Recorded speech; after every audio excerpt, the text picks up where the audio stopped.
इसी तरह नए नए वीडियो के लिए हमारे चैनल को सब्सक्राइब ज़रूर करें और इस वीडियो को ज़्यादा से ज़्यादा शेयर ज़रूर करें ताकि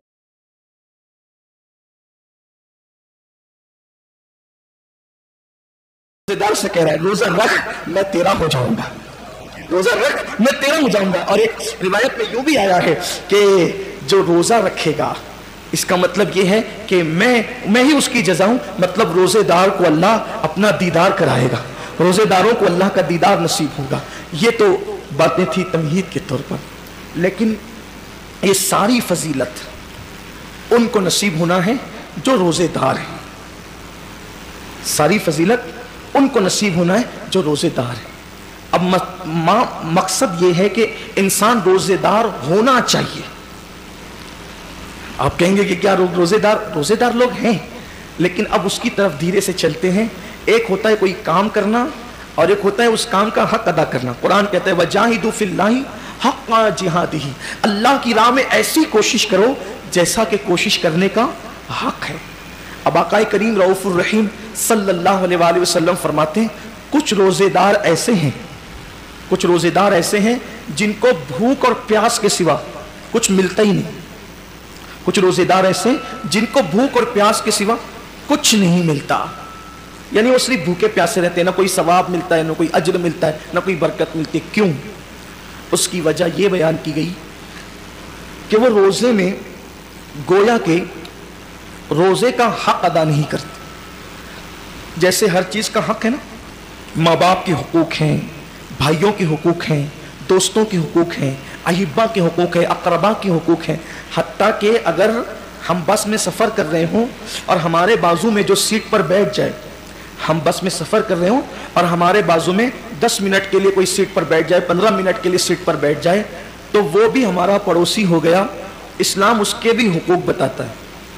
सिर्फ अब आप बताएं कि जो बस में 10 मिनट के लिए, 5 मिनट के लिए हमारी बाजू की सीट पर बैठ जाए, जब इस्लाम उसके भी हुकूक बताता है, तो वो रोज़ा जो खुदा का करीबी बना दे, अल्लाह का मुकर्रब कर दे, वो रोज़ा जिसकी जज़ा ज़ाते बारी ताला हो, वो रोज़ा जिसके सदक़े में खुदा का दीदार नसीब होता हो, वो रोज़े के भी तो कुछ हुकूक होंगे ना।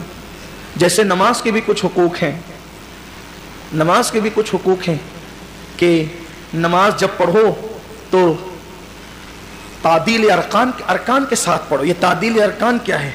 यानी कि एक के बाद एक जो हुक्म दिया गया अरकान की अदायगी का बिल्कुल तमानियत के साथ हो। ऐसा नहीं हो कि आपकी ट्रेन छूट रही हो, ऐसा नहीं कि नमाज ऐसे पढ़ो कि जैसे आपकी ट्रेन छूट रही हो, या ऐसे भी मत पढ़ो कि जैसे किसी ने आपकी हाथ पैर में वजन लटका दिया हो कि उठने से ही माजूर हो गए आप। और ऐसे भी नहीं कि जैसे आप कोई इस्तिंजा की हाजत हो कि जल्दी से सलाम फिर के आप इस्तिंजा जाना चाहते, ये भी नहीं हो। तमानियत के साथ कि खुदा की इबादत, लोग रुकू से पूरा खड़े भी नहीं होते, झट से सजदे में चले जाते। और कुछ लोग खड़े होने में इतनी देर लगाते हैं, ऐसा लगता है जैसे बेचारा 10 साल से कम मरीज है। ना ये आदत अच्छी है, ना ये आदत अच्छी, क्योंकि कुरान कहता है मुनाफिकों की नमाज बयान करते हुए कि जो इस तरह मुनाफिक इस तरह नमाज पढ़ते हैं सुस्ती के साथ, बिल्कुल सुस्ती के साथ, ऐसी नमाज नहीं। एतदाल रसूलुल्लाह सल्लल्लाहु अलैहि वसल्लम का जो फेल है। तो इसी रोज़े के कुछ हुकूक हैं, अल्लाह के हबीब सल्लल्लाहु अलैहि वसल्लम ने रोज़े के हुकूक बताए। अगर उन हुकूक को सामने रखते हुए हम रोज़ा रखेंगे तो इंशाअल्लाह आप देखना रोज़े की बरकत कितनी महसूस होगी खुद अपनी ज़िंदगी में। क्योंकि रोज़ा वो है कि आका अलैहिस्सलाम, एक बार वो मशहूर हदीस पाक है कि जुमा का खुतबा देने के लिए मिंबर पर तशरीफ़ ले जा रहे थे, तो हुजूर ने एक के बाद एक 3 बार आमीन फरमाया। तो सहाबा ने पूछा कि आपने आमीन क्यों कहा? तो कहा जिब्रील आए थे और वो दुआ कर रहे थे तो मैंने उनकी दुआ पर आमीन कहा। तो सरकार फरमाते हैं जिब्रील ने यूँ दुआ की कि अल्लाह जो माह रमज़ान शरीफ पाए और इबादत करके अपनी मगफिरत न करवा ले, तू उसको अपनी रहमत से दूर कर दे, तो उसको अपनी रहमतों से दूर कर दे। तो मैंने आमीन कहा। मतलब यह है कि रमज़ान शरीफ में सिर्फ इबादत ही नहीं कि चलो बस इबादत कर रहे हैं, इबादत ऐसी करो कि अल्लाह उस इबादत से खुश हो जाए और हमारी मगफिरत फरमा दे, यानी इबादत यूँ हो। तो अब रोज़ा हम तो रख रहे हैं, लेकिन रोज़े के हुकूक ये हैं कि रोज़े की हालत में गीबत ना हो, ज़बान की हिफाजत हो, चुगली ना हो, ज़बान की हिफाजत हो, कानों से कोई ऐसी चीज़ ना सुने जिससे इस्लाम ने मना किया हो, आंखों से कोई ऐसी चीज़ ना देखें जिससे इस्लाम ने मना किया हो, हाथ से ऐसा इशारा ना करें जिससे इस्लाम ने मना किया हो, अपनी ताकत से किसी को दुख ना पहुंचाएं, ये इस्लाम ने मना किया है। اللہ کے حبیب صلی اللہ علیہ وآلہ وسلم فرماتے ہیں روزہ ڈھال ہے، روزہ ڈھال ہے جہنم سے بچاؤ کے لیے. حدیث پاک کا مفہوم ہے کہ روزہ ڈھال ہے جہنم سے بچاؤ کے لیے. لیکن جھوٹ جو ہے وہ اس ڈھال کو پھاڑ دیتا ہے. یعنی پھٹی ہوئی ڈھال دشمن سے حفاظت تو نہیں کر سکتی نا، تو روزہ جہنم سے حفاظت کرتا ہے. اور ڈھال ہے، سپر ہے.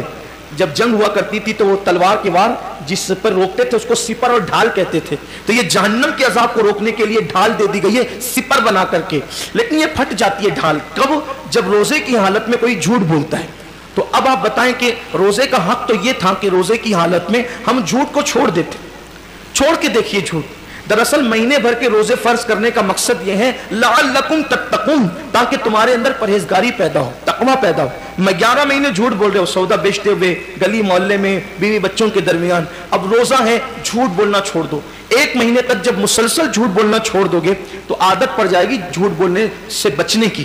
اور پھر شیطان کو بھی قید کر دیا گیا.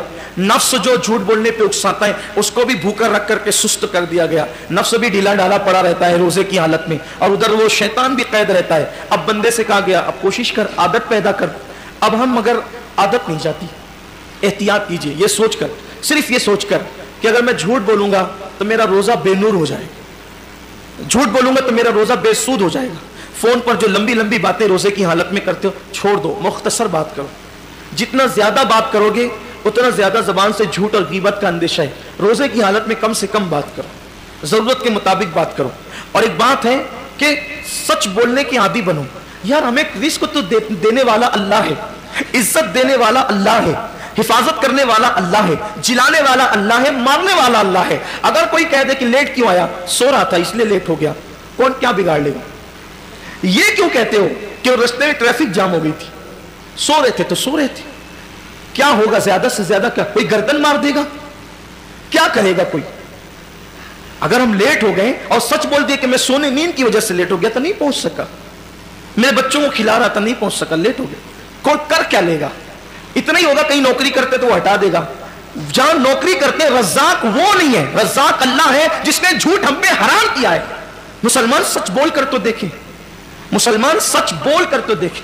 دراصل عبادتوں کی جو لذتیں برکتیں ہمارے چہروں پر، ہمارے دلوں پر، ہمارے کردار پر جو مرتب ہونا چاہیے وہ اس لیے نہیں ہے کہ روزہ تو رکھ رہے لیکن اس کا حق ادا نہیں کر رہے. حقوق روزہ سے غافل ہو چکے ہیں.